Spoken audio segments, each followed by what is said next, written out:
हाँ तो नमस्कार प्रणाम। आइए बात करते हैं Bhojpuri star trending star hit machine Khesari Lal Yadav ji का एक बहुत ही ज़बरदस्त वीडियो सॉन्ग जो होली का वीडियो सॉन्ग है। आज ही अंकिता फिल्म पर रिलीज हुआ था, लेकिन इसके रिलीज होने के बाद जो है तुरंत बहुत ही बड़ी बवाल हो गया, वो भी खेसारी लाल यादव जी के फैंस के बीच। आपको बता दें कि खेसारी लाल यादव के फैंस इतने बवाल किए कि वो गाना जो है जल्द ही 1 मिलियन पहुंचने वाला है।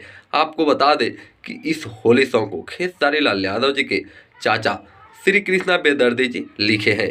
वहीं इस गाने को जो है खेसारी लाल यादव जी और शिल्पी राज जी गाए हैं, और ये गाना जो है अंकिता फिल्म्स के यूट्यूब चैनल पर रिलीज हुआ है।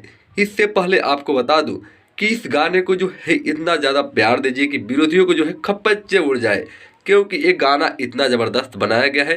ये होली का वीडियो सॉन्ग है जो बहुत ही तेज़ी से वायरल हो रहा है। इसके साथ ही एक और खबर दे दूं आप सभी को कि खेसारी लाल यादव जी और अक्षरा सिंह का जो है एक और धमाल का वीडियो जो है जल्द ही आने वाला है। तब तक के लिए जय भोजपुरी, जय बिहार। मिलते हैं अगली वीडियो में।